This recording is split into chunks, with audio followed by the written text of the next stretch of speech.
Hoy es jueves 17 de abril de 2014. Estamos aquí en Nueva York con el escritor Roberto Quesada. Hoy día de su cumpleaños y también un día importantísimo para lo que es la literatura hispanoamericana. Y nos gustaría saber, Roberto, cómo vive un autor el fallecimiento de un ícono de la literatura hispanoamericana como lo es Gabriel García Márquez. Bueno, lo de la muerte es relativo, porque decía un buen amigo mío, un músico hondureño, Jerónimo, que uno desencarnaba, como él que ya desencarnó, por esas fechas en que también desencarnó el otro gran músico, Facundo Cabral. Entonces ahora ha sido el turno de Gabriel García Márquez. Y esa palabra desencarnar me gusta porque es como irse sin irse. ¿Y cómo puede irse alguien de este planeta como Gabriel García Márquez con esa maravillosa obra que ha dejado? Yo creo que no. Y es razón por la que no hay que estar triste.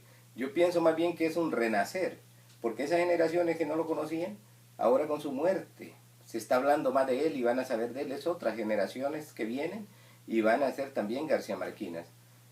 Por tanto, hablemos de desencarnación o de desaparecimiento físico, pero él está así como está Shakespeare, como está Cervantes, que conviven con nosotros a diario en las conversaciones, incluso gente que no los ha leído, ya sea por referencias de sus padres, de las escuelas, o como sea, o porque lo vieron en una obra de teatro, o en televisión, o en cine, pueden hablar de Hamlet, o muy bien del Quijote de la Mancha. ¿Quién no es un Quijote? Sobre todo en América Latina. Así que creo yo de que no es como para estar triste, sino que es como para verlo como un renacer. Entonces el próximo año él va a estar de cumpleaños al mismo tiempo que lo estaré yo. Nada más que García Márquez va a cumplir un año y yo voy a cumplir unos cuantos más. Sabemos que autores como Gabriel García Márquez te tocó a ti muy de cerca desde que eras muy joven. Incluso tú acabas de publicar una obra que se titula El último habitante de Macondo. ¿Nos podrías hablar un poquito sobre esa obra, cómo nace, un poco sobre la historia de la misma? Bueno, cuando yo empiezo a escribir ya profesionalmente, por decirlo así, ¿no? Ya para publicar, entre 18 y 21 años escribo mi primer libro de cuentos, que son varios cuentos, eh, que en principio se titulaba El último habitante de Macondo.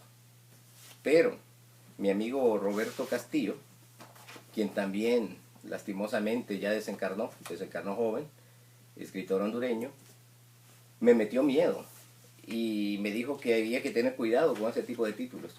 Entonces le cambié de El último habitante de Macondo y lo titulé El desertor, pero incluía este cuento, que por azares del destino cayó en manos del gran periodista barranquillero, don Germán Vargas Cantillo, quien se lo dio a leer a García Márquez. A García Márquez y a él le gustó mucho El último habitante de Macondo, y fue de esta forma que lo publicaron en su edición 213 del Magazine Dominical del Espectador de Bogotá. Y de ahí para allá pues nació una gran amistad con don Germán Vargas y mi persona, y yo tenía información de Gabriel García Márquez siempre de primera mano. Incluso el periodista Germán Vargas Cantillo me mandó varios lotes de libros a Tegucigalpa, instruyéndome, educándome, dándome el camino, así como lo había hecho anteriormente con Gabriel García Márquez, a quien el mismo Gabo llamaba maestro. Así que se imaginan qué lujos de la vida, pues lo digo sin presumir, sino que me tocó joven. Ellos publicaron mi cuento cuando yo tenía 24 años. Entonces eso yo lo traía en mente. Y siempre quería ese título, ¿no? Pero después de haber escrito varios libros, muchos cuentos, columnas periodísticas, haber hecho periodismo, porque gran parte de mi vida aquí la he vivido no solo como diplomático, sino que antes viví mucho de periodismo y he vuelto a ello. Entonces ya uno va perdiendo el miedo, así que ya no me da miedo ni nadie me metió miedo para no ponerle El último habitante de Macondo, que es este nuevo libro que salió, será hace un mes, creo que salió como el 14 de marzo y estamos en abril, que es un homenaje a Gabriel García Márquez, quien para saberlo, ¿no? Que iba a desencarnar ahora.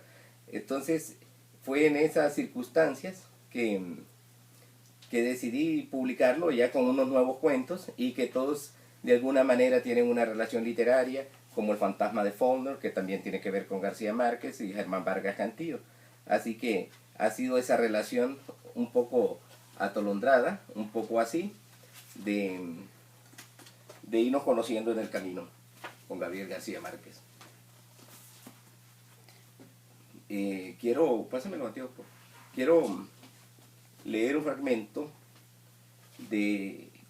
gracias, de este pequeño homenaje, ¿no?, a Gabriel García Márquez, del último habitante de Macondo. El último habitante de Macondo, a Gabriel García Márquez, maestro. Ante las palabras del recién llegado, Eduardo no encontró qué pensar. ¿Será alguna broma? ¿Será que este está loco? ¿Qué puede ser?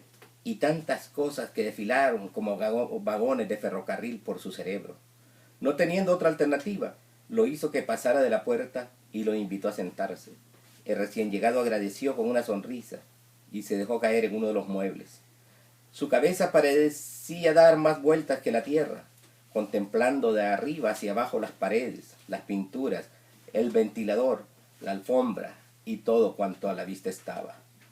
«Parece cansado», le dijo Eduardo, «y supongo que le caería bien un vaso de agua». El visitante asintió con la cabeza y, aprovechando la ausencia de Eduardo, que andaba por la cocina, miró con libertad los objetos de la sala, y lo que le pareció totalmente extraño fue el televisor. Eduardo regresó con el vaso de agua y se lo extendió al visitante. Este, al sentir el contacto con lo helado, se sobresaltó y con una expresión de descubrimiento metió los dedos al vaso para sacar los 2 cubos de hielo que flotaban en el agua. Gritó emocionado: «¡Esto es hielo! ¡El hielo lo inventó Melquiades!».